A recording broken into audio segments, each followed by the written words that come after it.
Pan card, आधार card एवढंच महत्त्व आपण आता आपल्या पासपोर्टला पण दिलं पाहिजे आहे असं मला वाटतं.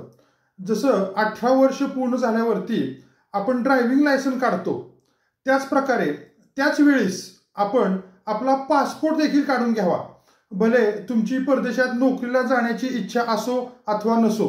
जसं आपलं 18 वर्ष कंप्लीट झालं की आपण ड्रायव्हिंग लायसन काढायच्या मागं लागतो किंवा काढतो, तसंच 18 वर्ष कंप्लीट झाल्यानंतर ड्रायव्हिंग लायसन बरोबरच आपण आपला पासपोर्ट पण काढला पाहिजे आहे.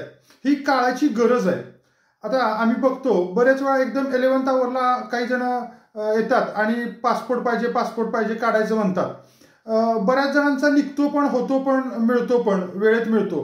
परंतु जास्त करून महिला, लग्न झालेल्या महिला असतात, त्यांचं जे जुना काही दाखला असतो शाळा सोडल्याचा किंवा मार्कलिस्ट किंवा बोर्डचं सर्टिफिकेट असतं, त्याच्यावरती त्यांचं जुनं नाव असतं, माहेरचं नाव असतं. आणि जे चालूचं त्यांचं आधार कार्ड, पॅन कार्ड वगैरे चालूचे पुरावे असतात, त्याच्यावरती त्यांचं सासरचं म्हणजे लग्न झाल्यानंतरचं नाव असतं. अशा वेळेस खूप त्यांना त्रास होतो, अडचण येते, त्याला वेळ लागतो. याशिवाय काही माणसांच्या पण नावामध्ये थोडाफार बदल असतो. म्हणजे पूर्वीचं नाव रामा असतं, नंतर रामभाऊ झालेला असतो. पूर्वी काहीतरी संभाजी असतो, नंतर त्यानं संभाजीराव किंवा संभाजीराजे असं काहीतरी लावलेलं असतं. म्हणजे जुन्या दाखल्यावरती वेगळं नाव असतं, नवीन दाखल्यावरती वेगळं नाव असतं. अशा परिस्थितीमध्ये लगेच पासपोर्ट मिळत नाही.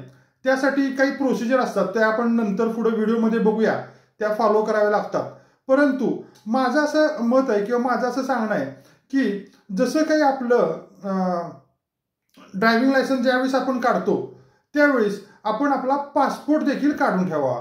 पासपोर्टला काय 15 वर्षाची वगैरे एक्सपायरी असते, त्यामुळं तुम्हाला तो लॉंग टर्म चालू शकतो.